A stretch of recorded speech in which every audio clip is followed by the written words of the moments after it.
വീട്ടിലെ വിളക്ക് സീരിയലിൻ്റെ ലേറ്റസ്റ്റ് എപ്പിസോഡിലേക്ക് എല്ലാവർക്കും സ്വാഗതം.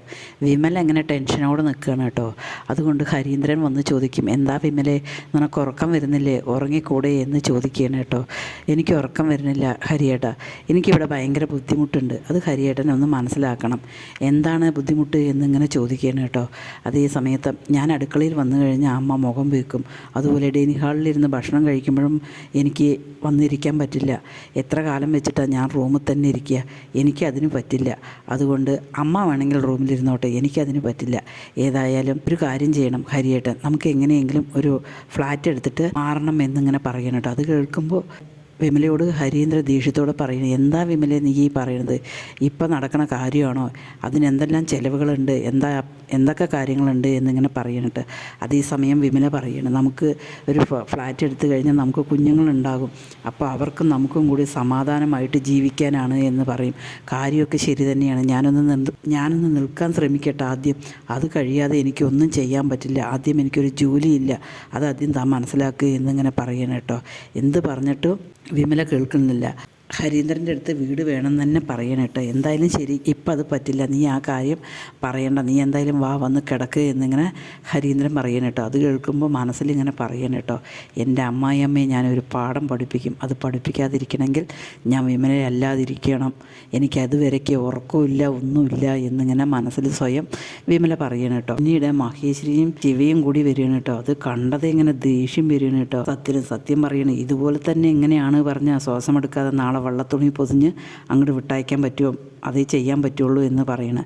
അതേസമയം എനിക്ക് ഇങ്ങനെ പറയുന്നുണ്ട് കേട്ടോ, മോളെ ഇങ്ങനെ റൂമിൻ്റെ ഉള്ളിൽ ഇങ്ങനെ പൂട്ടിയിടാൻ എങ്ങനെ ഒരു മനസ്സ് വന്നു, അതല്ലെങ്കിൽ ഒന്നിലെ വയറ്റിക്കണ്ണിയല്ലേ, അതിനെന്തെങ്കിലും പ്രശ്നങ്ങൾ ഉണ്ടെങ്കിലോ, ഏതായാലും ശരി എനിക്കിതിന് നോക്കാൻ പറ്റില്ല, അതുകൊണ്ട് ഈ പരിപാടി ഇവിടെ നിർത്തിക്കോളി, നിങ്ങളെന്തോ ചെയ്തോളി, നിങ്ങൾ തമ്മിൽ പല എഗ്രിമെൻ്റ് ഉണ്ടാവുമായിരിക്കും, പക്ഷെ അതൊന്നും എനിക്കറിയില്ല, ഞാൻ ഇതുവരെ നോക്കിയതിനുള്ള പൈസയും വേണ്ട, എനിക്കൊന്നും വേണ്ട, ഞാൻ പോവുകയാണ്, ആ കുട്ടി ശ്വാസം എടുക്കാതെ എന്തെങ്കിലും ആയിക്കഴിഞ്ഞാൽ അതിന് ഉത്തരവാദം പറയണം എന്നിങ്ങനെ പറഞ്ഞിട്ട് ദേഷ്യത്തോടു കൂടി പോവുകയാണ് കേട്ടോ. അതേസമയം സത്യനോട് പറയണം, സത്യ നീ പോ എന്ന് പറയുന്നത്, സത്യനടുത്ത് നിന്ന് കഴിഞ്ഞ് പ്രശ്നമാകുമല്ലോ, അതുകൊണ്ട് തുളസി മോള് സത്യനെ വിളിച്ചിട്ട് പോവുകയാണ് കേട്ടോ.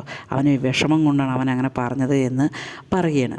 പിന്നീട് മഹേശ്വരി മാപ്പ് ചോദിക്കുകയാണ് കേട്ടോ, ഇനി മേലിൽ ഇങ്ങനെ ഉണ്ടാവില്ല, ഒരു കാര്യം ഉണ്ടാവില്ല, എൻ്റെ ആങ്ങളയ്ക്ക് ഒരു തെറ്റ് പറ്റിയതാണ്, ഇനി ഒരിക്കലും അങ്ങനെ ഉണ്ടാവില്ല, ശിവ നീ പുറത്ത് പോയി എന്ന് പറഞ്ഞ് ശിവനെ പുറത്തേക്ക് വിട്ടുകയാണ് കേട്ടോ. ഇനി ഒരു പ്രശ്നവും ഇങ്ങനെ ഉണ്ടാവില്ല എന്ന് മാപ്പ് അപേക്ഷിക്കും പോലെ പറയണം കേട്ടോ. അതിനുശേഷം വിസ്മയുടെ അടുത്ത് വന്നിട്ട്, മോളെ നിന്നെ ദ്രോഹിക്കണമെന്നോ നിന്നെ സങ്കടപ്പെടുത്തണമെന്നോ ഒരിക്കലും ഒരാഗ്രഹമില്ല, എൻ്റെ പേരക്കുട്ടിയെ നീ പ്രസവിച്ച് തരുന്നവരെ നീ സന്തോഷവതിയായിരിക്കണം, അത്ര മാത്രമേ എനിക്കുള്ളൂ, അവനൊരു ബുദ്ധിമോശം ചെയ്തതാണ്, എൻ്റെ മോള് സമാധാനപ്പെടുക എന്നിങ്ങനെ പറയണം കേട്ടോ. അതേസമയം വിസ്മയ പറയും, എനിക്ക് വീട്ടിലേക്ക് പോകണം എന്ന് പറയും കേട്ടോ. അതിനെന്താ, പോകാലോ, നാളെ മോളുടെ ചേട്ടൻ്റെ ചികിത്സയുടെ പൈസ അവിടെ എന്തായാലും വീട്ടിലെത്തും, നമുക്ക് ഡോക്ടറിനോട് ചോദിച്ചിട്ട് ഡോക്ടർ എന്താ പറയണത് പറഞ്ഞാൽ നമുക്കതുപോലെ പോകാം, മോള് വിഷമിക്കേണ്ട എന്നിങ്ങനെ പറയണം കേട്ടോ. അതിനുശേഷം മഹേശ്വരി പോവുകയാണ്. ഹരിയുടെ അമ്മാവൻ വരികയാണ് കേട്ടോ. അമ്മാവൻ വന്നതും തന്നെ അമ്മ ഓടിപ്പോയിട്ട് വിളിച്ചു കൊണ്ടുവന്നിട്ട് പറയണേ, ഏട്ടാ എങ്ങനെയെങ്കിലും അവൻ്റെ മനസ്സിൽ നിന്ന് അവളെ ഒന്ന് പറിച്ച് കളയണം, അതിനുള്ള കഴിവ് ഏട്ടനുണ്ട്, ഏട്ടൻ അത് ചെയ്യില്ലേ എന്നിങ്ങനെ ചോദിക്കണം കേട്ടോ. ഓ അതിനെന്താ, ഞാൻ ചെയ്യാലോ, പക്ഷേ നീ ഞാൻ പറഞ്ഞ വാക്ക് പാലിക്കണം എന്നിങ്ങനെ പറയണം കേട്ടോ. ഞാൻ എന്തായാലും വാക്ക് പാലിക്കും, എനിക്കും അത് തന്നെയാണ് താല്പര്യം, അവനെ ഉപേക്ഷിക്കണം, രണ്ട് പാത്രത്തിലാക്കണം, അതിനുശേഷം നമുക്ക് ആഘോഷമായിട്ട് അമ്മാവൻ്റെ മോളെ തന്നെ അവനെ കല്യാണം കഴിക്കുക എന്നിങ്ങനെ പറഞ്ഞ് അവർ എഗ്രി ചെയ്യണം കേട്ടോ. പിന്നീട് വിനയചന്ദ്രൻ ഇങ്ങനെ ഫോണിൽ ഇങ്ങനെ വിളിക്കുകയാണ് കേട്ടോ. അതേസമയം രോഹിണി ചായയും കൊണ്ട് വന്നിട്ട് ഇങ്ങനെ നോക്കുമ്പോൾ ഒരേ ടെൻഷനാവുകയാണ്. അപ്പോൾ രോഹിണി ചോദിക്കേണ്ടത്, എന്താ ആർക്കാണ് വിളിക്കുന്നത് എന്നിങ്ങനെ ചോദിക്കുകയാണ് കേട്ടോ.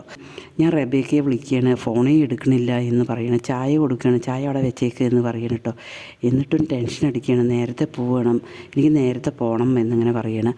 അതേസമയം രോഹിണിയോട് ഇങ്ങനെ ചോദിക്കുകയാണ് കേട്ടോ, അന്നാക്കുര്യൻ്റെ നമ്പർ ഉണ്ടോ എന്ന് ചോദിക്കണം. ഇല്ല, എൻ്റെ അടുത്ത് നമ്പറില്ല എന്ന് പറയണം. ശരി, ഞാൻ എന്തായാലും അന്നാക്കുര്യൻ്റെ വീട്ടിലേക്ക് പോവുകയാണ്, ഇത്ര നേരത്തെ കടയിലേക്ക് പോവുകയാണോ ചോദിക്കുക. കടയിലേക്കല്ല, അന്നാക്കുര്യൻ്റെ അവിടേക്ക് പോവുകയാണ് എന്നിങ്ങനെ പറയണം. അത് കേൾക്കുമ്പോൾ രോഹിണിക്ക് ആകെ ടെൻഷനാവുകയാണ് കേട്ടോ. എന്നാൽ ഞാനും കൂടി വരാം എന്നിങ്ങനെ പറയേ, വരണ്ട, നീ വരണ്ട, റെസ്റ്റ് എടുക്കുക, നിനക്ക് നടുവേദനയല്ലേ, എന്തായാലും റെസ്റ്റ് എടുക്കുക, ഞാൻ പോയേച്ച് വരാം എന്നിങ്ങനെ പറഞ്ഞ് വിനയചന്ദ്രൻ രോഹിണിയെ പിടിച്ചിരുത്തുകയാണ് കേട്ടോ.